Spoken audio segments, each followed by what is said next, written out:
wabarakatuh. Waalaikumsalam warahmatullahi wabarakatuh. Wassalatu wassalamu ala asyrafil anbiya'i wal mursalin wa ala alihi wa sahbihi ajma'in. Ba'd. Rabbi ishrah li sadri wa yassir li amri wahlul 'uqdatam min lisani yafqahu qawli.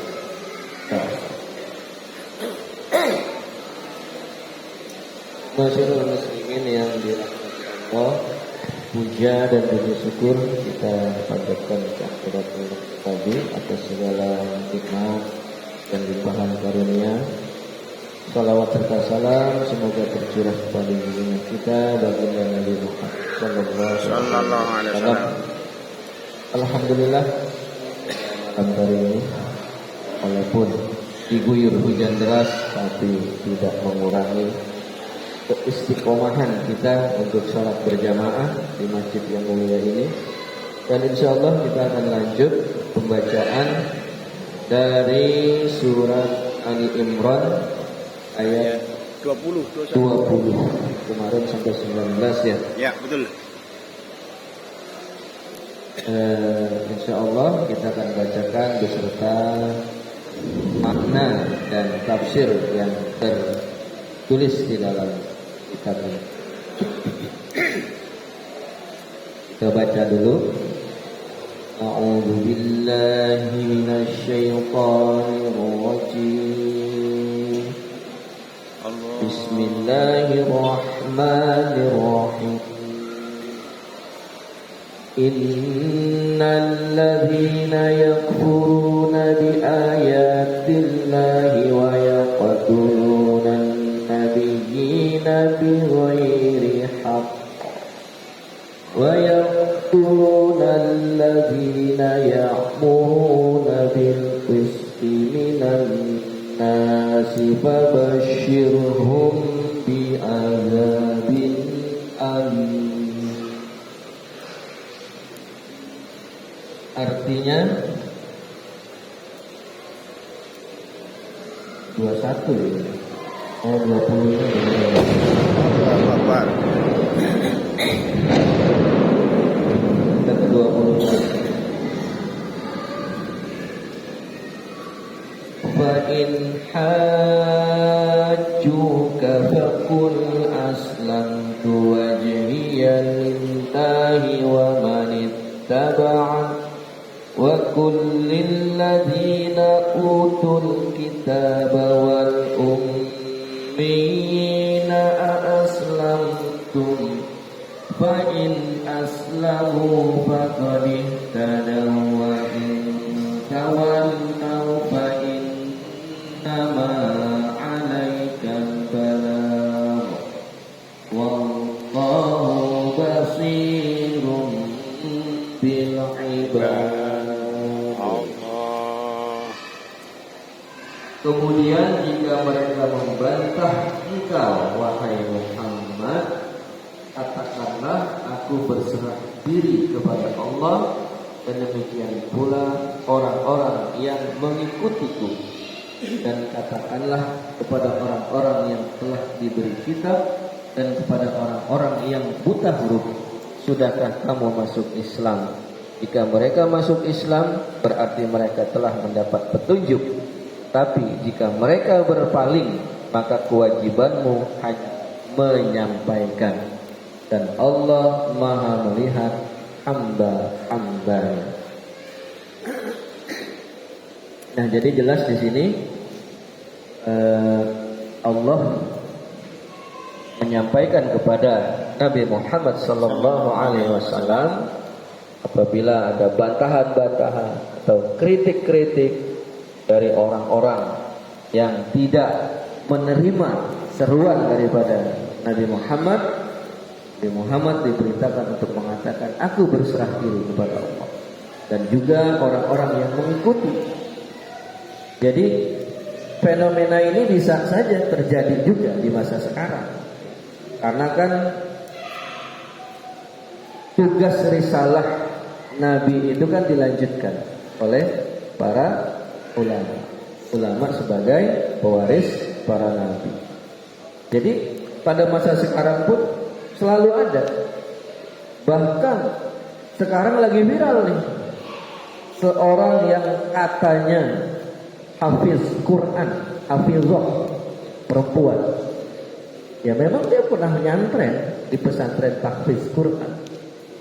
Ya, sebut aja namanya ya, Umaila Hakimah. Tetapi pemikirannya sangat liberal, bahkan cenderung ateis.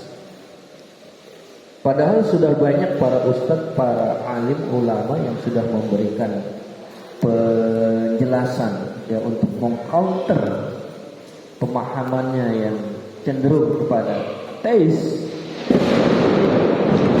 Namun ya itulah, ketika seorang sudah dikunci hatinya ya, kan Allah juga udah menjelaskan itu di surat Al-Baqarah. Fatamallahu ala qulubihim wa ala sam'ihim wa ala absarihim ghisawa. Jadi kalau orang Allah sudah mengunci hati seseorang, pendengaran, penglihatan, itu percuma. Sawaun alaihim a anzartahum am lam mu'minun. Kamu beri peringatan ataupun tidak. Ini kasus ini banyak para ulama tafsir yang jebolan Al-Azhar, bahkan ulama senior sudah memberikan nasihat. Tapi tetap saja, bahkan kepada prinsip yang paling dasar pun itu dipermasalahkan lagi. Dia mengatakan kalau segala sesuatu ini ada penciptanya, terus dia bilang, lalu siapa yang menciptakan Allah? Alhamdulillah. Padahal dalam konsep teologi yang kita yakini, ya, ketika bicara tentang ketauhidan Allah Subhanahu wa taala, itu sudah jelas. Allah itu ada sebelum yang ada itu diadakan. Dan Allah akan tetap ada walaupun sesuatu yang ada sudah menjadi tidak ada. Ya, karena statusnya sebagai kausa prima, penyebab yang pertama. Jadi Allah itu tidak ada sebabnya. Sebagai sang pencipta. Itu dipermasalahkan lagi. Jadi kalau dikatakan segala sesuatu ini ada penciptanya, maka sang pencipta pun harus ada. Ya kalau kita nggak habis. Kalau dikatakan Allah harus ada yang menciptakan, nanti yang menciptakan harus ada lagi yang menciptakan. Makanya dalam konsep teologinya putus. Habis di teori atau di satu pendapat bahwa Allah sebagai sang khalik itu adalah penyebab yang pertama, tidak ada yang menyebabkan keberadaan Allah. Karena Allah itu sudah ada sebelum yang ada di dunia ini ada. Memang agak susah juga ya. Ini agak-agak sawut ya. Baik. Jadi memang selalu saja muncul orang-orang yang selalu menjadi perusak agama. Yang parahnya kan dia sendiri dari seorang muslim yang nyantren menghafal Quran, dengan kelebihannya dia menghafal Quran dan mungkin juga tahu arti dan makna. Dia dengan seenaknya ketika menyampaikan, membantah-bantah. Bahkan dia mengatakan ketika ada orang yang ingin menghafal Quran, ngapain kamu menghafal Quran? Orang yang hafal Quran itu tidak beda seperti burung beo, cuma bisa ngikutin doang. Uzubillah, ya kan?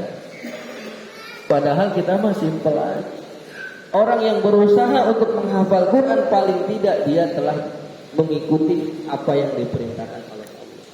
Karena dalam menjaga Al-Quran, Allah itu sudah jelas-jelas mengatakan, ya, apa tuh saya lupa itu. Pokoknya Al-Quran ini Allah yang menjaganya dengan caranya, ya misalkan dengan banyak melahirkan hafiz-hafiz Quran, dengan mencetak mushaf-mushaf yang terjaga, terlindungi. Inna nahnu nazzalna dzikra wa inna lahu lahafizun. Sesungguhnya kami. Nah, di sini Allah menggunakan kalimat kami. Sesungguhnya kami yang menurunkan Al-Quran dan kami pula yang menjaga. Berarti ketika Allah menggunakan konteks kami, ketika menurunkan Al-Quran, itu berarti Allah melibatkan makhluknya. Jadi dari Lauhul Mahfuz Allah perintahkan kepada malaikat Jibril untuk disampaikan kepada Nabi Muhammad. Kemudian Nabi Muhammad sampaikan kepada ummah. Kemudian di dalam menjaga Al-Quran juga Allah mengatakan kami yang menjaganya. Yaitu Allah di dalam menjaga Al-Quran juga melibatkan makhluknya, yaitu melalui para penghafal Al-Quran, orang-orang yang melestarikan Al-Quran bentuk mushaf sehingga keberadaan Al-Quran tetap terjaga sampai hari kiamat, termasuk keaslian daripada redaksi atau teks. Tidak seperti kitab-kitab lain yang sudah berbeda-beda. Setiap negara udah beda maknanya, karena disesuaikan dengan bahasa dari negara masing-masing. Kalau Al-Quran selain diterjemahkan dalam bahasa setiap negara, lafaz aslinya tetap dicantumkan sehingga tidak akan berubah. Pernah ada orang yang berusaha merubahnya, ketahuan ya, karena banyak para penghafal Al-Quran. Kemudian ya, juga Allah mengatakan kepada Rasulullah kalau ada orang yang membantah gitu, tugas kamu adalah menyampaikan. Soal orang itu nanti mendapat hidayah itu urusan Allah Subhanahu wa taala. Kemudian ayat 21, sesungguhnya orang-orang yang mengingkari ayat-ayat Allah dan membunuh para nabi tanpa hak dan membunuh orang-orang yang menyuruh manusia berbuat adil, sampaikanlah kepada mereka kabar gembira, yaitu azab yang pedih. Ini sindiran. Dikatakan kabar gembira, tetapi kabarnya adalah azab. Ini sindiran. Ya. Bahkan di sini dikatakan orang yang membunuh para nabi tanpa hak. Kalau yang namanya membunuh nabi itu udah pasti tanpa hak. Orang membunuh sesama manusia tanpa hak saja, bahkan seorang muslim yang membunuh non muslim tanpa hak itu pun hukumnya tetap dosa besar. Kenapa? Karena dilihat dulu status orang yang dibunuhnya itu apa. Kalau dia tidak mengganggu, bukan ada urusan dunia, tetap dia dikatakan membunuh sesama tanpa hak. Tanpa yang dimaksud dengan hak itu apa? Ketika orang tersebut secara syariat itu diperbolehkan untuk diinfak. Misalkan ketika diberlakukan penerapan hukum Islam, ya, berada di dalam satu daulah Islamiyah, ada seseorang yang melakukan pelanggaran, ya, yang melakukan satu melanggar ketentuan, ya, jinayat. Misalkan dia membunuh orang, ya dia harus dikisah dibunuh. Itu namanya membunuh secara hak. Atau ketika terjadi peperangan, ya, peperangan berhadapan-hadapan, kalau enggak kita yang bunuh, kita yang dibunuh. Ya berarti ketika kita berada dalam kondisi berperang, ya musuh wajib kita bunuh. Itu membunuh secara hak. Nah, bagi orang-orang yang mengingkari ayat-ayat Allah, bahkan di sini di awal ayatnya dikatakan orang-orang yang mengingkari ayat Allah, berarti orang yang tidak percaya dengan Al-Quran, ayat-ayat Allah, itu ancamannya adalah azab yang sangat pedih. Ini sudah jelas.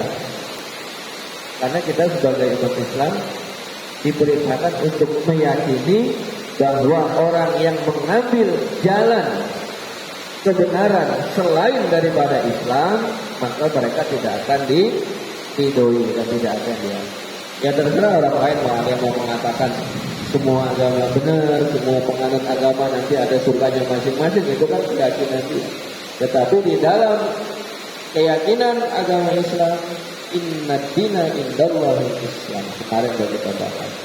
Dan bahkan dalam ayat lain juga ada disebutkan yang artinya kira-kira barang siapa yang mencari jalan kebenaran selain yang telah ditentukan itu agama Islam, maka Allah tidak akan pernah ridho kepada mereka.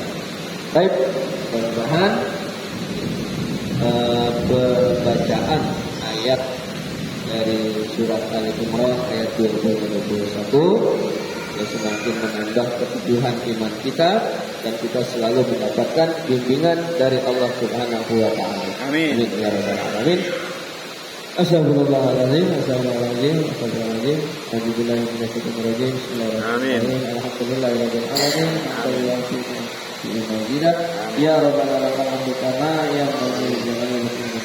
Kami Allahumma shalli ala sayyidina Muhammad. Allahumma taqabbal minna salawatana wa sallamana ala rasulina wa sallallahu